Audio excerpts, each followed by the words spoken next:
കണ്ട പങ്കായത്തിന് അടിച്ച പോലത്തെ പാട് കണ്ട ചുടുകാരൊക്കെ ബെസ്റ്റാ. ഈ ഒരു പാടേ ഉള്ളൂ. എന്താ പോരെ? അല്ല, അവന്റെ അടിയുടെ ഒരു ഊക്കനുസരിച്ച് ഒരു 5-6 എണ്ണെങ്കിലും കാണേണ്ടതാ. കണ്ടാ അത്രയും കാണാത്തതിൽ നിനക്ക് വലിയ വിഷമം അല്ലയോ? അല്ല സർ, ഒരെണ്ണമെങ്കിലും കണ്ടല്ലോ എന്നുള്ള സന്തോഷമേ ഉള്ളൂ. അല്ല, ഞാൻ ഉദ്ദേശിച്ചത് ഒരെണ്ണം അല്ലേ ഉള്ളൂ എന്നാ. പോയി നീ അങ്ങനെ അധികം ഉദ്ദേശിക്കല്ലേ. ഡിസ്റ്റർബൻസ് ഉണ്ടാക്കാതെ പോ. തല്ല് കിട്ടിയതല്ലേ.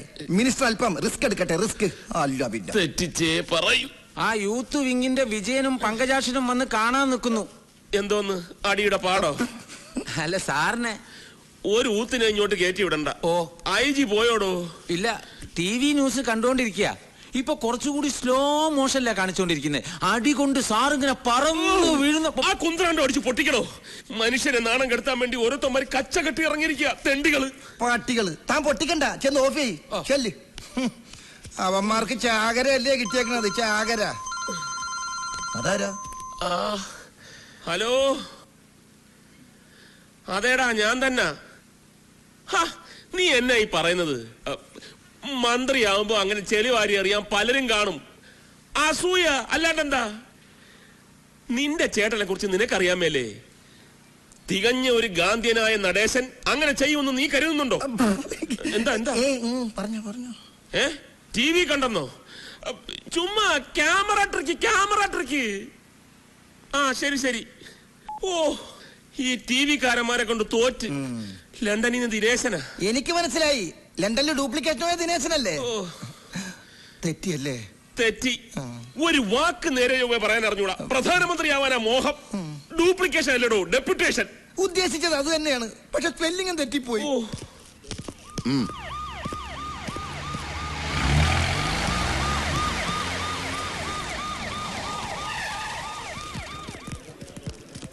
എന്തായടോ? കോളേജും ഹോസ്റ്റലും എല്ലാം സെർച്ച് ചെയ്തു സാർ. അവനെ കിട്ടിയിട്ടില്ല. സിറ്റിയിൽ ഇപ്പൊ പോലീസ് തിരയുന്നുണ്ട്. നാട് മുഴുവൻ മിനിസ്റ്ററുടെ പാർട്ടിക്കാർ പ്രക്ഷോഭം തുടങ്ങിയിരിക്കുക. കോവളത്ത് 3 ബസ്സുകൾ കല്ലെറിഞ്ഞ് തകർത്തിട്ടുണ്ട്. കൊല്ലത്ത് പോലീസ് ജീപ്പും കത്തിച്ചു. TV ചാനലുകാർ ആ ചെക്കൻ മിനിസ്റ്റർ എടുത്തിട്ട് തല്ലുന്നത് റിപ്പീറ്റ് ചെയ്ത് കാണിച്ചുകൊണ്ടിരിക്കുക. കരാറ്റെ പഠിച്ചത് കൊണ്ടാണ് അവന് ചാടി വീണ് ചവിട്ടാൻ പറ്റിയത്. ഈ മിനിസ്റ്റർ അല്പ കരാറ്റെ പഠിച്ചിരുന്നെങ്കിൽ അവന്റെ ഇടി കൊണ്ട് തെറിച്ച് വീഴില്ലായിരുന്നു. ഇപ്പൊ മിനിസ്റ്റർക്ക് എങ്ങനെയുണ്ട് സാർ? കുഴപ്പമൊന്നുമില്ല, പക്ഷെ ഒരാളെയും കാണാൻ കൂട്ടാക്കുന്നില്ല. ഡോക്ടേഴ്സിനെ പോലും അലോ ചെയ്യുന്നില്ല. ആരും വേണ്ടെന്ന് പറയുന്നത്. ആകെ നാണക്കേടായില്ലേ? ആ MLA തങ്കപ്പനും PAയും കൂടി ആവി പിടിച്ചോണ്ടിരിക്കുക. തന്നെ കാണണമെന്ന് പറഞ്ഞിട്ടുണ്ട്. ചെന്ന് സമാധാനം എന്താ വെച്ചാ ബോധിപ്പിച്ചോ സാർ. കമ്മീഷണർ സാറേ, ഞങ്ങളുടെ മിനിസ്റ്ററെ തല്ലിയവനെ നിങ്ങൾ പിടിച്ചില്ലെങ്കിൽ ഞങ്ങൾ പിടിക്കും. അവന്റെ അമ്മയെ മിനിസ്റ്റർ അദ്ദേഹം മാനം കടത്തി പറഞ്ഞല്ലേ നടക്കുന്നത്. അമ്മയുടെ മോന്റെ ശവം ഞങ്ങൾ കാണിക്കില്ല. എന്തിനാ സാറേ ഈ തൊപ്പിയും വെച്ചുകൊണ്ട് നടക്കുന്നത്? തൊപ്പിയും വെച്ച് നടക്കുന്നത് തന്റെ നേതാക്കന്മാര് പെണ്ണു പിടിക്കാനും മറ്റു തെമ്മാടിത്തരത്തിനൊക്കെ പോകുമ്പോ എസ്കോട്ട് പോകാൻ. ഒന്ന് പോടോ. പാർട്ടി ടിക്കറ്റ് തരാം, MLA സ്ഥാനം തരാന്നൊക്കെ പറഞ്ഞ് കൊതിപ്പിക്കാൻ തുടങ്ങിയിട്ട് നാള് കുറെ ആയി. നമുക്ക് ഈ ചുരണ്ടല് തന്നെ മിച്ചം. ഇത്തവണ സ്വർണം ഞാൻ ചുരണ്ടി എടുക്കും. ദാസപ്പൻ വളരെ ബിസിയാണെന്ന് തോന്നുന്നു. ഞാനിത് ചുരണ്ടിക്കൊണ്ടിരിക്കുക. ഖജനാവിന്ന് ആവശ്യത്തിന് ചുരണ്ടുന്നുണ്ടല്ലോ, അത് പോരെ? എന്ത്? അല്ല, സ്വർണത്തം പോലെ ചുരണ്ടുന്ന കാര്യം സാർ ഉദ്ദേശിച്ചത്. 2 ചിഹ്നം കൂടി ഒത്തു വന്നിരുന്നെങ്കിൽ സ്വർണം ഉറപ്പായിരുന്നു. മിനിസ്റ്റർക്ക് ഞവരെ കിഴി, തനിക്ക് സ്വർണത്തം പോലെ. മിനിസ്റ്ററുടെ അണപ്പില് 2 പോയി എന്ന് കേട്ടത് ശരിയാണോ? അതിന് ഇനി സമയമുണ്ടല്ലോ, താൻ ബേജാറാവണ്ട. മിനിസ്റ്റർ അടിച്ചോ ആഞ്ഞടിച്ചോ, അതിനൊന്നും ഒരു കുറവുമില്ല. ോ നിങ്ങളെ തൊലിഞ്ഞ സല്യൂട്ടല്ലേ എനിക്ക് വേണ്ടത്. ആ റാസ്കലിനെ പിടിച്ചോ. അവനെ പിടിക്കാൻ വല വീശി കഴിഞ്ഞു. വിരിപ്പോലെ വിരിച്ച് കാത്തിരുന്നിട്ട് കാര്യമൊന്നുമില്ല. ഇങ്ങാട് നോക്കണോ, വീശി വലത് ഇങ്ങനെ അങ്ങ് എടുത്തിട്ടുണ്ടല്ല, വാട്ടത്തിൽ ഇങ്ങനെ അങ്ങോട്ട് വീശണം. അങ്ങനെ വീശിട്ടുണ്ട്. മനസ്സിലായില്ലേ? തന്നെ ഊതിയതാണോ? കർത്താവിനാണോ ചോദിച്ചത്? കർമ്മം മറുപടി പറയണ്ട. മിനിസ്റ്റർ ഭയങ്കര ജോളിയാ. ഇത്രയും വലിയ സന്നാഹങ്ങൾ ഉണ്ടായിട്ടും ഇത്തിരി പോകുന്ന ഒരു പീക്കിരി ചെക്കനെ ഇതുവരെ പിടിക്കാൻ കഴിഞ്ഞില്ലെന്ന് പറഞ്ഞാൽ അത് പറഞ്ഞിട്ട് കാര്യമില്ല സാറേ. കൊമ്പൻ സ്രാവുകൾ എളുപ്പത്തിൽ വലയെ കൊടുക്കും, വരാലുകൾ പിടിതരില്ല, വഴുതിപ്പോകും. പറഞ്ഞാൽ ശരിയല്ലടോ? അനുഭവസ്ഥനായ സാറ് പറയുമ്പോ ഞാൻ എങ്ങനെ എതിര് പറയും? എന്താ പറഞ്ഞ സാറത് ജനറൽ അല്ലാതെ പഴയ മീൻപിടുത്തമല്ല. ഇതും പിന്നല്ലാതെ. ഒരു കാര്യം ഞാൻ പറഞ്ഞേക്കാം. 24 മണിക്കൂറിനകം ആ തെമ്മാടിയെ പിടിച്ച് തലയടിച്ച് പൊട്ടിച്ചില്ലെങ്കിൽ. ഈ മണിക്കൂറിന്റെ കണക്കൊക്കെ പറഞ്ഞു വരട്ടുന്നത് പഴയ രീതിയാണ് സാർ. പോലീസുകാർ അവരുടെ പണി ചെയ്യുന്നുണ്ട്. ഈ വിളിച്ചു വരുത്തിയ സമയം കൊണ്ട് തന്നെ അന്വേഷണം എത്രയോ മുമ്പോട്ട് പോകുമായിരുന്നു. With your permission sir. Vigneshwar, come on. ഒന്ന് പോടും. ഒരു ഇടിയൻ കർത്ത. എന്തോന്ന് ഇടിയൻ? ഇവൻ ഇടിക്കാൻ പോയിട്ട് ഒരാളെ നുള്ളു പോലും ചെയ്തിട്ടില്ല. പിന്നെ ആരിവൻ ഈ പേരിട്ടത്? അതറിയത്തില്ലേ? ഇവന്റെ അച്ഛന്റെ പേര് ഇടിയൻ പാക്കരൻ, ഇവന്റെ അപ്പൂപ്പന്റെ പേര് ഇടിയൻ ചങ്കരൻ. അപ്പൊ കുടുംബം മുഴുവൻ പോലീസാ? എവിടെ പോലീസ്? അയ്യോ, അവലിടിയല്ലേ ഇവരുടെ കുലത്തൊഴില്. അതിലിളയവന്റെ പേര് ഇടിയൻ കർത്ത. അഹങ്കാരത്തിന് ഒരു കുറവുമില്ല. ഇവനെയൊക്കെ സർവീസിന് ടെർമിനേറ്റ് ചെയ്യണം. തെറ്റിയല്ലേ? കറക്റ്റാണോ? ആണോ? ദൈവമേ, ഇന്ന് ഇടിവെട്ടി മഴ പെയ്യും. എന്നാ കടലിൽ മീൻ പിടിക്കാൻ പോണവരോട് സൂക്ഷിച്ചോളൊന്ന് മൊബൈലിൽ വിളിച്ച് പറയട്ടാ. ഒരു ഇടി. രമേശ് ഞങ്ങളുടെ കോളേജിലെ ബെസ്റ്റ് സ്റ്റുഡന്റാ. മാത്രമല്ല ഞങ്ങളുടെ ഒക്കെ ബെസ്റ്റ് ഫ്രണ്ടും കൂടിയാ. He's not a criminal. പറ. അയ്യോ, മുത്തച്ഛൻ എന്തായി പറയുന്നേ? രമേശ് എവിടെയാന്ന് ഞങ്ങൾക്കറിയില്ല. പോലീസ് വന്നപ്പോ കോളേജിൽ നിന്ന് മിസ്സിംഗ് ആയതാ. പേടിച്ചിട്ട് എവിടെയെങ്കിലും ഹൈഡ് ചെയ്തതായിരിക്കും. പ്രശ്നം ഒന്ന് കോംപ്രമൈസ് ആയ അയാള് പുറത്തു വരുമെന്ന ഞങ്ങളുടെ വിശ്വാസം.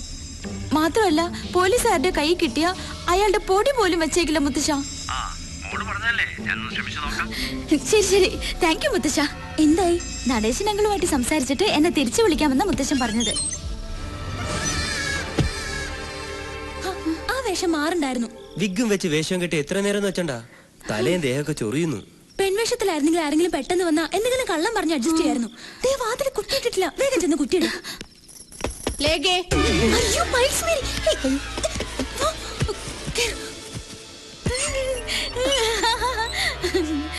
എന്താ രണ്ടുപേരുടെ മുഖത്തൊരു പരിഭ്രമം? അങ്ങനൊന്നുമില്ല മാഡം, ഞങ്ങൾ രണ്ടുപേരും സീരിയസ് ആയിട്ട് ഒരു മാറ്റർ സംസാരിക്കായിരുന്നു. അല്ല, ഇനി ആ ഇടിയാൻ കർത്താ പറഞ്ഞ പോലെ ആ ചെറുക്കനെ ഞാൻ ഇതിനകത്ത് ഒളിപ്പിച്ച് വെച്ചിട്ടുണ്ടോ? ഞങ്ങളോ? മാഡത്തിന് ഞങ്ങളെ വിശ്വാസമല്ലേ? വിശ്വാസമില്ല എന്നിട്ടല്ല, ഇപ്പോഴത്തെ പെൺപിള്ളേരുടെ കാര്യല്ലേ. അപ്പൊ മാഡത്തിന് ഞങ്ങളെ സംശയമുണ്ട്. എങ്കിൽ മാഡം ഞങ്ങളുടെ റൂം എല്ലാം ചെക്ക് ചെയ്യണം. ചെക്ക് ചെയ്തേ പറ്റൂ. വേണ്ട, ചെക്ക് ചെയ്യേണ്ട കാര്യമൊന്നുമില്ല. ഈ മേരി പയസിന്റെ കണ്ണു വെട്ടിച്ച് ഒരു പൂച്ച കുഞ്ഞിനെ പോലും ഈ ഹോസ്റ്റലിനകത്ത് ഒളിപ്പിച്ചു വെക്കാൻ ധൈര്യമുള്ള ഒറ്റ അവളുമാരും ഇന്നോളം ജനിച്ചിട്ടില്ല. I am proud of it. അത് ശരിയാ. നിങ്ങളോട് പറയാൻ വന്ന കാര്യം ഞാൻ പറഞ്ഞില്ലല്ലോ. എന്താ മാഡം? ആ രമേശിന്റെ വീടിന് നേരെ നടേശ മിനിസ്റ്റർ പാർട്ടിക്കാര് കല്ലെറിയുകയും അവന്റെ അമ്മയെ കുറെ ചീത്ത വിളിക്കുകയും ചെയ്തു അത്രേ. അവരെ ഇപ്പൊ BP കൂടി സിറ്റി ഹോസ്പിറ്റലിൽ അഡ്മിറ്റ് ചെയ്തിരിക്കുകയാണ്. മാഡം ഇതെങ്ങനെ അറിഞ്ഞു? TV ന്യൂസിൽ പറഞ്ഞതാ. ഓർത്താ വലിയ കഷ്ടം അവരുടെ കാര്യം. പ്രസാദ് കൺസ്ട്രക്ഷൻസ് എന്ന് പറഞ്ഞാ എന്തൊരു വലിയ കമ്പനിയായിരുന്നു. ബെൻസ് കാറും കൊട്ടാരം പോലത്തെ വീടും ഒക്കെ ഉണ്ടായിരുന്നവരാ. പക്ഷെ ആരും അങ്ങനെ ബിസിനസ്സിൽ ചതിച്ചു.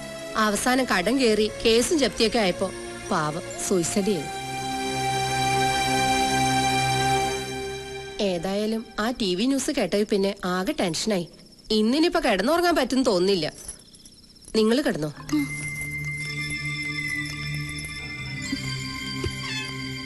മാതാവേ, ഇന്നിനി 2 സ്മോൾ അടിക്കാതെ കിടന്നുറങ്ങാൻ പറ്റില്ല.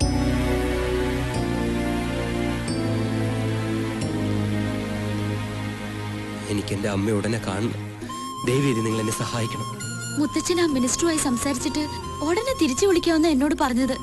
എന്തെങ്കിലും ഒരു തീരുമാനമായിട്ട് നമുക്ക് പോകാം. ശരിയാ, ഇപ്പൊ സിറ്റിയിലേക്ക് ഇറങ്ങുന്ന റിസ്ക്. എന്നെ പോലീസ് പിടിച്ചോട്ടെ, പക്ഷെ എനിക്ക് എന്റെ അമ്മയെ കണ്ടേ പറ്റൂ. രമേശ്, ഡോണ്ട് ബി സിലി. പോലീസിന്റെ കയ്യിലെങ്ങാനും നിന്നെ കിട്ടിയാലുള്ള അവസ്ഥ അറിയാലോ. എന്തായി മുത്തച്ഛ? ഹേയ്, ഒരു രക്ഷയില്ല മോളൂ. അവൻ അവന്റെ ബംഗ്ലാവിൽ ഒഴിച്ചിലും പിടിച്ചിലുമായിട്ടൊക്കെ ഇരിക്കുക. ആ ചെക്കനെ കയ്യിൽ കിട്ടിയാൽ ഒന്നുകിൽ പോലീസുകാർ കൊല്ലും, അല്ലെങ്കിൽ പാർട്ടിക്കാർ കൊല്ലും എന്ന അവസ്ഥയാ. മുത്തശ്ശൻ പറഞ്ഞ നടേശനങ്ങൾ കേക്കില്ലേ? ഇല്ല, ഒരു കോംപ്രമൈസിനും അവൻ വഴങ്ങുന്നില്ല.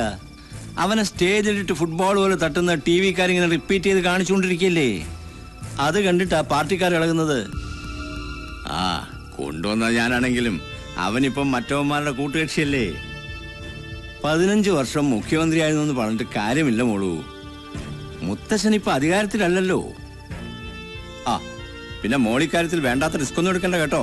എന്തു പറഞ്ഞു മുത്തശ്ശൻ? No scope. സാരില്ല, നമുക്ക് നേരിട്ടൊന്ന് പോയി സംസാരിക്കാം. മുത്തശ്ശനോടോ? നോ, മിനിസ്റ്ററോട്. നമ്മൾ ഒറ്റ കയ്യിലെടുത്ത് പോവാനോ? എന്തായാലും പിടിച്ച് തിന്നോ? നമുക്കൊന്ന് ട്രൈ ചെയ്യാം. ഏതായാലും ഈ പ്രശ്നം തീരാതെ രമേശ് ഇവിടുന്ന് വെളിയിലിറങ്ങിയ ശവം പോലെ അവന്മാര് തിരിച്ചു തരില്ല. മാത്രമല്ല, നമുക്ക് എത്ര സമയം രമേശിനെ ഇവിടെ ഒളിപ്പിക്കാൻ പറ്റും? എന്നാലും നീ എന്തേ പറയുന്നേ? ഈ സമയത്ത് പോയി മിനിസ്റ്ററെ കാണാന്ന് പറഞ്ഞ ഗൾഫ് കുഞ്ഞ് അധികം തലപോയിക്കണ്ട. നടേശൻ അങ്ങളെ ഞാൻ ചെറുപ്പം മുതലേ അറിയുന്നതാ. അതുകൊണ്ടാ ഒന്ന് ശ്രമിക്കാന്ന് പറഞ്ഞത്. അതിനിപ്പോ അയാൾ എവിടെന്ന് വെച്ചാ? അയാള് മന്ത്രിമന്ദിരത്തിൽ ഒഴിച്ചിലും തിരുമലായിട്ടൊക്കെ ഇരിക്കല്ലേ. അത്രയ്ക്ക് ജോറായിട്ടല്ലേ ഇയാള് കൊടുത്തത്. രണ്ടും കൽപ്പിച്ച് ഞങ്ങൾ പോയി ട്രൈ ചെയ്യാം. ഈ ഒറ്റ രാത്രി കൊണ്ട് പ്രശ്നങ്ങളൊക്കെ തീർക്കാനാ. വെളിയിൽ നിന്ന് പൂട്ടി താക്കോല് വാതിലിന്റെ മുകളിൽ വെച്ചേക്കാം. ഞങ്ങൾ വരുന്നത് വരെ അകത്തുനിന്ന് ഒരു ശബ്ദം പോലും ഉണ്ടാക്കരുത്.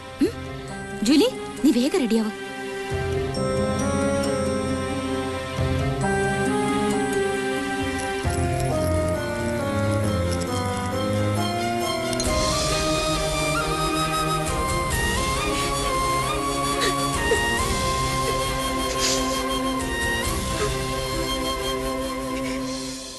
പേടിക്കാനൊന്നുമില്ല.